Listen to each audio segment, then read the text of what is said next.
Welcome back to Shmuel Aleph. We're in chapter 26, verse 12, and I hope everybody is staying safe during this time of the coronavirus.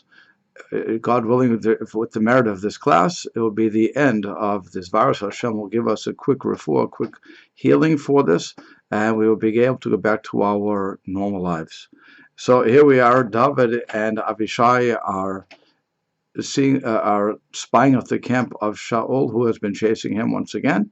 And Avishai said to David that we have a chance to wipe out your enemy, and we can kill Saul as he's there. And David says to him, "No, Avishai, you don't understand. He is the Mashiach Hashem. He's the anointed of Hashem. We can't wipe out the anointed of Hashem. Nobody can do that. Only Hashem can take him out." So as a result, Avishai is now put into the background. And as we see into verse 12, instead of Avishai going out and getting the spear and the container of water that's near Shaul, David is going to do it because, as the Radak says, David could not trust Avishai. Maybe Avishai would his desire to show off or to kill off the enemy of David would take over. So David, instead of sending his soldier in, now he has to do it. So that's what happens. Vayikach David et hachanit. David took the spear, Ashviet Tzapachat Hamayim Irashetei Shaul, and also the container of water that was at the head of Shaul. V'yelchu lahem, and they went. And the verse is very, very explicit here. It says he was not seen, nobody saw him. V'ein Yodea, nobody knew. V'ein Makid, somebody woke up.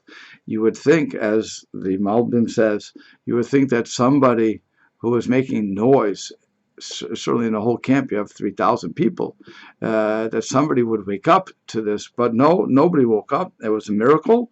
And the verse continues to say, Ki kulam yeshenim. Everybody was sleeping. Why were they sleeping? Why were they sleeping so soundly? Wouldn't you like to sleep so soundly that you wouldn't hear anything?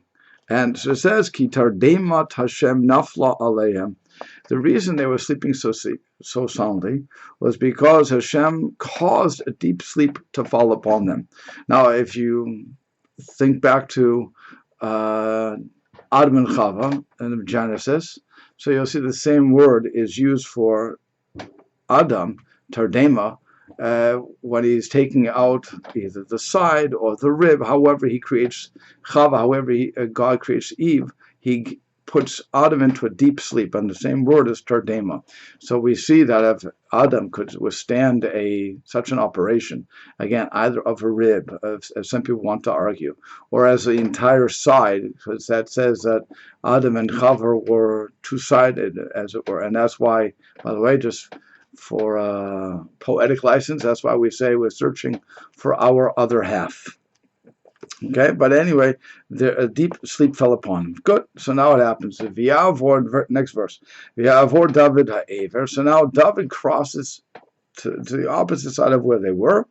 Al Rosh Har Merachok, and he stood on the mountain, the other side of the mountain, far away. Why did he do that? Because he was afraid and did not want to be killed by Avner or the troops or the king. He wants to give distance, as the rabbis explain. It's and why did he go to the head of the mountain? Also, as David says, that way his voice could be heard from afar. So he's going to the top. He's going to speak into the valley, as it were, okay? And then it says, Rava, and the verse ends by Rava Makom Beneim. There was a tremendous amount of space between them. And again, the Masudas David explains, Ki pachad lenafsho, because he was afraid for his soul. Shalo yitpasu, he didn't want them to grab him, to capture him. So that he's there, and it's nighttime. So what happens? Vayikra, verse 14. Vayikra David el ha'am. David called to the nation. V'el Avner ben Ner lemo, and also to Avner, the son of Ner, who was a commander-in-chief after Shaul, saying, Halo ta'aneh Avner, surely will answer Avner, v'ya'an Avner. And Avner answered, Vayomer, he said, Mi ata karata el melech. Who are you to call to the king? Now, here the Radak and everybody is, the Mahari Kra, everybody's agreeing with what's going on here. He says, who are you that has filled your heart to cry out while the king is still asleep? In other words, you have a chutzpah, you have a nerve. Here the king is asleep. You're calling out like a ruffian, and you want to make an announcement. Who are you? Who are you? Why? How did you get so arrogant to do all this? And what happens is, verse 15, Vayomer David el Avner. So David said to Avner, Hello, Ish ata, surely you are the man. And listen to what he says here. Who is like you in Israel? So in other words, one, you are the second in charge. There's nobody like you in Israel. And therefore, you, Avner, have a responsibility. And what happened? V'lama lo shamarta el adonecha hamelech. Why didn't you guard your servant, your master, the king?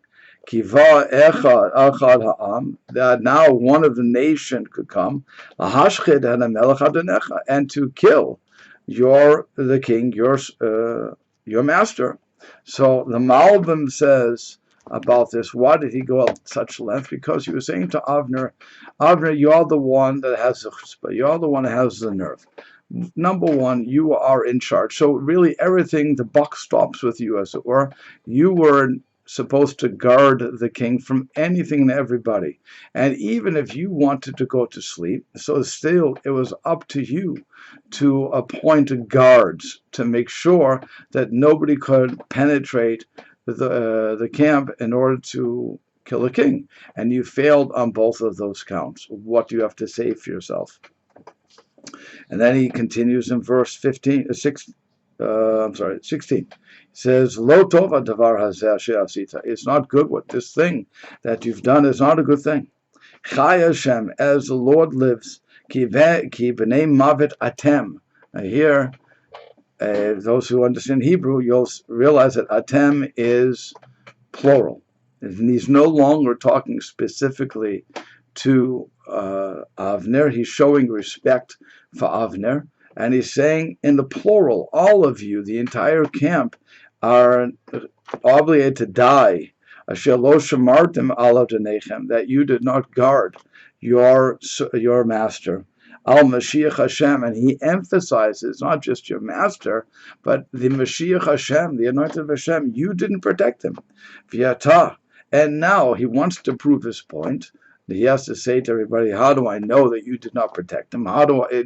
Is this just a mere threat? Am I just trying to wake you up? Am I just trying to make trouble here? He says, no.